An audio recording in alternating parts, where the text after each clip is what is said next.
Chai Orel. I grew up to a family that were partially religious. My grandfather was a rabbi, and when I grew up, I was pretty much the black sheep of the family. Not to get into all the details, but apparently my father, that I knew as a father, he didn't believe or he didn't thought that I was his son. So I grew up with a father that was not actually a father figure. So life was not all that easy from the beginning. We moved a lot as a family because we had finance situations. And the more I grew up, I felt more rejected by my father, which led me to be very rebellious. I mean, yes, I knew the law. Yes, we celebrated the holidays and Shabbat according to the law. But I was very rebellious. I had problems at school. I have behavioral problems. So the more I grew up, it became more and more significant. Let me just state that pretty much at the age of 14, after an incident that we had in our family, my father and I, we had a dispute, and it came to the place that I almost killed him, literally. And that really shook me. And out of that day, he went out of the house. So my sister and my mother, we lived together. Around the age of 19, my father died. So when he died, I was in shock. I thought to myself, why did he die? I mean, I felt maybe we could have fixed things, but now he's dead. I can't do anything. He's dead. You can't do nothing. From the age, I think, maybe 17 until 18, maybe 16 till 18, I was pretty much on the streets. We had what people are calling in the States, we had a gang, and I was a part of that gang. We slept on the streets, we used drugs, we broke into houses to get money. We were involved in crime, and it was also dangerous because we got involved with some dangerous people. Well, life was not easy, and it was not easy for me to understand why things happened the way they did. Maybe close to 19, I was out of the army, and around that time, because of finances, again, we lived together in a very, very small apartment. My mother, it's not even an apartment, it was a room in my grandmother's house. So you go through the newspaper and you mark the ads that you think possibly that you might get accepted and work in something. But I was alcoholic. I really spent a lot of money that I did not have on alcohol. So I started looking for the job, as I said, and nobody would take me. And I thought to myself, what am I gonna do?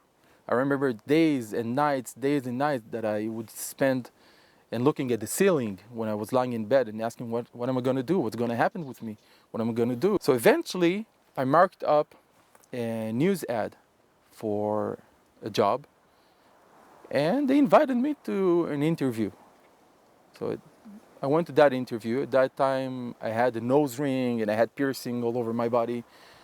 So the secretary got me into the office to meet with the owner of a furniture store. So we've had conversation. He asked me some questions. He liked me for some reason, so he sent me to the store. At that store worked a woman that was pregnant, and she had to leave for, when somebody needs to take a vacation before they go and give labor. So I had to replace that woman. When I started talking with that lady, we've had an immediate connection. We talked about God, we talked about religion, and things that are close to our Jewish nation. The interesting thing is that I didn't know that she was a believer. She dressed up like the rest of my family. I'm used to women with skirts and head covering. It's normal for us. Apparently, she thought that I was better than the other guy. So they took me for the job. She trained me for about 2 weeks of time. And when she left, I was all by myself in the store. There were a lot of times that I felt lonely in that store because there were not a lot of customers sometimes, especially in the winter. So I used to call that lady, and we've talked about so many things. One day, winter, when it was rainy, I think it was 1996, maybe 1995, a religious man came into the store and persuaded me to buy the Zohar, which is a mystical books in Judaism. I didn't have money at the time, but I felt that after all the conversations that I have had with that lady, that I'm maybe getting closer to God, so maybe this is the way. So I bought those books. I called that lady and I told her what I've done, and she said, There was an awkward silence, and she asked me, would you like to hear something else? I said, yeah, I'm open. So after a week, her husband and her husband took me to a meeting with a pastor in Ramat Gan.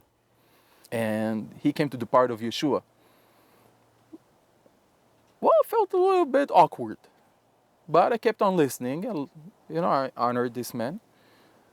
And at the end of the conversation, he asked me if I would like to have the New Testament. I said, sure, why not? So he gave me a New Testament for free, just a small book.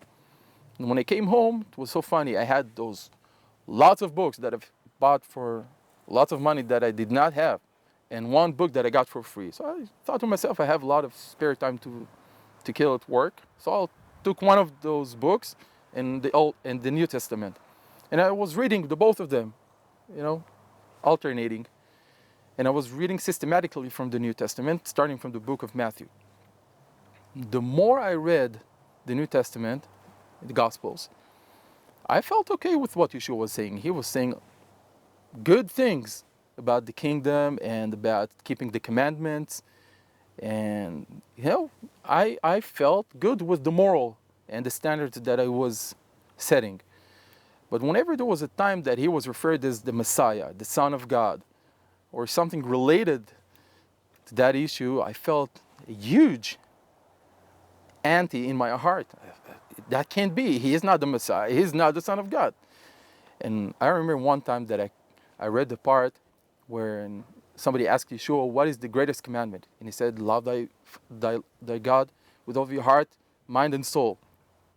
And the second commandment, which is similar, is love thy neighbor, or love your friend. And I was so angry with Yeshua. I was so angry. I thought to myself, who are you to say that the first commandment and the biggest commandment is love thy God? Who are you? Who are you to say those things? You're not one of us. I mean, come on. I was so angry. But I kept on reading. But the more I was reading, I felt confused. I was agreeing with what he was saying, but I did not agree with who he was. And at that time, I don't think I was believing that God did exist at all. So I started asking people what they think about the promises about the Messiah. I asked people from my family, asked people that came into the store. I just asked people, what do you think about the prophecy in Isaiah 7? Or what do you think about Isaiah 53? Or what do you think about Daniel and all those prophets who were prophesying about the Messiah? Or even Psalm chapter 2. Nobody was able to give me a straight answer. I felt that all the answers that people are giving me are just walk-arounds. They don't touch the point. I remember that I started praying. I don't exactly remember what I prayed, but I said, God, if you exist, and if there is any absolute truth in this world, I would like to know. I really would like to know what is the truth. So I was reading and reading the New Testament. It was mostly by myself. When I was 20, my birthday, 20th birthday, I came to the part in Romans, I think chapter 10, verse 9 and 10, where it says that whoever believes in his heart and confesses with his mouth will be saved. So you need to understand, I'm sitting in this office, in this store, all by myself. It's raining outside, nobody comes into the store. I'm reading this passage on my birthday, and all of a sudden, I put the book on the table and I said to myself, Yeshua is the Messiah. He is the Son of God. And I was absolutely shocked that I did it. I was shocked. And I had a smile on my face that I could not take off. And I felt really strange with it because I didn't smile a lot those days. And because it was a furniture store, you can understand there was a lot of mirrors. So I went to each and every mirror just to check that the smile was real. I was literally shocked that I said what I've said. I felt like a burden came out of me, like I had a stone, a huge stone that I carried with a big no on it, and I'm just taken off. It was easy to say that he's the Messiah, he's the Son of God. And I thought to myself, pretty much at that time, maybe I do believe in my heart. and I just didn't say it. And now it's time to say it. So I said it. And I felt very awkward by saying it, because it's not as if I was thinking about it and then I said it. It just came naturally. The feeling was, oh God, what have I done? I mean, why would I do this? It's as if something was built within me for all those weeks that I was reading the New Testament. But there was a conflict, because, part of me was saying, no, no, no, no, no. And all of a sudden, as if somebody took over me and said, listen, leave the no aside, just say yes. I'll take it from here. And I think this is pretty much what happened. I mean, God helped. Without God's intervention, I wouldn't have been able to say yes. I felt freedom, I felt happiness, I felt like I can breathe, air, clear air. I felt good. And so immediately I called this lady named Rimona. She was so happy. I mean, she was shouting hallelujah over the phone. Her mother, who was not a believer, took the phone and said, God's going to bless you so much for that decision. I was shocked. And she said, you have to come to a congregation. And I asked her, what is a congregation? I didn't know anything. It's a group of people coming together, believing in the same thing. And I didn't feel really ready for that. I didn't call my mother that day. I didn't tell her. I was not ready for this one. So I was invited to go to a congregation, but I did not went to a congregation. I felt that it was right for me to be on my own. And at that time I understood that the owner of the store, the boss that wanted to treat me as a son, he was a crooked man.